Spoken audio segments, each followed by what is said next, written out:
Hey guys, my name is Nori and welcome back to my channel.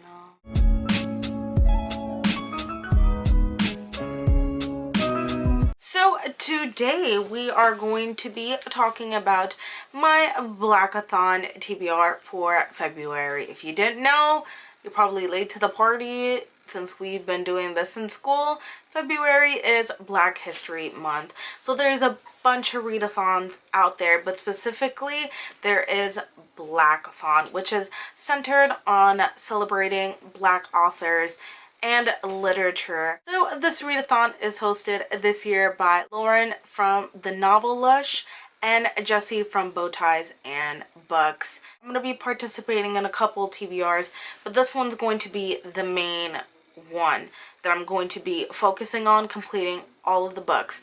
So there are two teams. There is one for science fiction fantasy, and then there's one for contemporary and literature. Obviously, I'm going to try to complete all of them, which would be 4 per group, total up to 8. I'm going to complete everything, but I'm definitely going to start with the science fiction fantasy because, like, it's me we're talking about. Without further ado, I'm going to read you the prompts and I'm going to tell you which book I picked for each and every prompt. And we're going to start with the sci-fi fantasy section.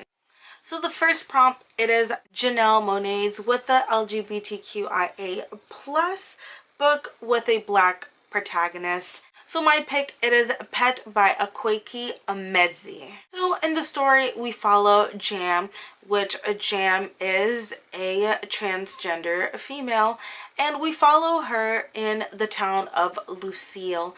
Now, this is years in the future where there are no more monsters, aka just evil, corrupted people. There's no such thing as that in this world until Pet, which is a monster, I believe, or Pet, some kind of creature, jumps out from the mother's painting, and Pet is here to find a monster. But in a world where everything is so perfect and there's no such thing as monsters, what is Pet doing? How do you save the world from monsters if nobody admits that they exist?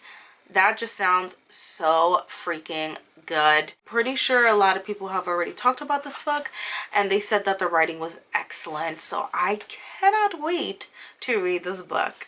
The next prompt, it is Nnedi Okorafor with a work of Afrofuturism centering complex and advanced society. And my pick for this prompt, it is War Girls by Tochi Onyebuchi. Y'all, when I saw this book, I was hype. And then I don't know why I didn't pick it up. So, like, the excuses stop now.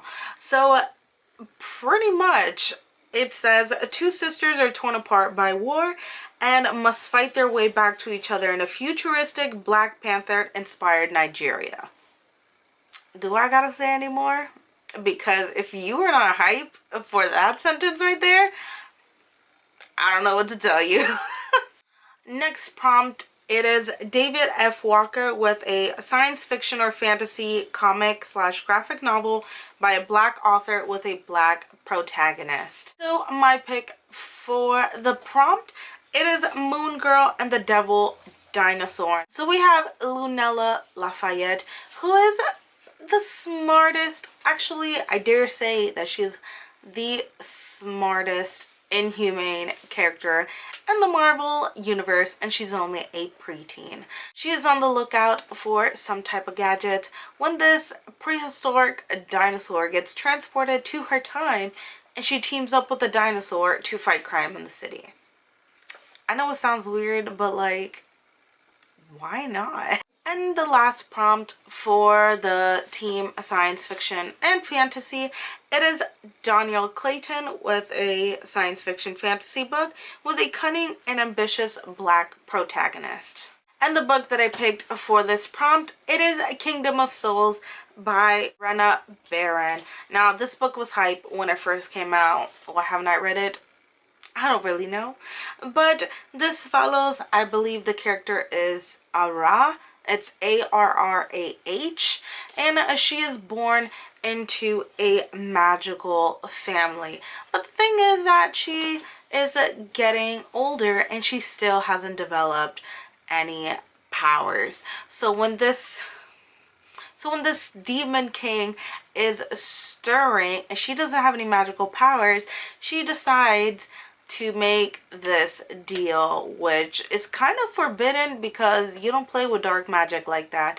So she traded in years of her life to get magic, and if that doesn't scream out ambitious, I don't know what else does.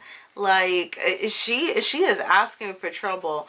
So I'm super excited to get to this book. Like, you guys already know. Again, super hype book. Your girl is ready to get this done and read. And love it too. Starting with the teen contemporary / literature, we have Basie Ikpe with a work exploring mental health and or disability in Black folks. And I know a lot of people are going to pick this book because I've already seen a lot of TBRs, because I love watching TBRs, honestly. But I've been looking forward to this book, and it is Queenie by Candace Carty Williams. So this book talks about Queenie Jenkins, and she is she's a Jamaican British woman living in London, and she's also 25, and she is going through her quarterly life crisis where she has no idea what she wants to do with her life. Plus she is dealing with mental health issues, y'all. And if that doesn't hit way too close to home, besides me living in London, like, I swear, like, I feel like this book is gonna hit me way too hard, and I am so ready. Like, if this book makes me cry, like, I'm already mentally preparing myself. But I've heard mixed things, but I know for a fact that Jesse loved this book, and I trust their opinion. Like, their opinion is just like way up here for me, so you know my expectations are already set way too high. But I'm pretty sure that I am going to love this book. So the next prompt, it is for Marlo James, and it is an Afrocentric work not set in the United States and does not center around a Black American. So my pick, I don't know if this counts or not, but I think I'm going to pick My Sister the Serial Killer by Oyinka Braithwaite. Y'all, I am not into thrillers at all. Like, if you knew me, like, you'd be like, Nori, trying to read some type of a thriller mystery book? The world is ending. Done. It follows two sisters. One is the most, obviously, she is the older sister. She is responsible, you know. She got her stuff figured out together. And the younger sister, the spoiled brat, the beauty, is a serial killer. So this book kind of touches on different topics or contemporary topics, as in like expectations of an older siblings, because if you know, you know. And then on top of that, you know, the whole topic between protecting your family at all costs. Like, I am Hispanic, and that is just the way that we were raised. Like, you'll protect your family at all cost. But when you have a toxic member, like, what do you do? So I'm super excited to see how this kind of explores this topic. And I'm kind of scared because I don't read mystery thrillers. So we're going to see how this turns out. Alright, the next prompt, it is Alexa Martin. Y'all, if y'all did not know, I love that author so freaking much. But continuing on, this is a lighthearted work that does not center the struggle and features powerful romantic / platonic bonds. So practically it's a romance, which, you know, Hello. So I'm going to definitely continue on with a great series, and that is Alyssa Cole's with the Reluctant Royal series. I can pick out any book out of this series because I already read book number 1, and it follows different people or different stories, but this one follows one of the characters from the first book. And the book that I'm talking about, it is Once Ghosted or Twice Shy by Alyssa Cole. And it follows Lekotsi, which is the secretary, the prince's secretary slash bodyguard. And she goes to New York for the first time. You know, she uses this app. She meets somebody. She meets this girl Fabiola, and somehow it didn't work out. So coming back to New York, they actually run into each other. So we get to see what happened between them and if this relationship is going to work. Y'all, Alyssa Cole's writing is just, I love it. So I'm definitely excited to be continuing on with the series. And if you have not picked up any of the Reluctant Royal series, I'm telling you, you are missing out. Pick it up.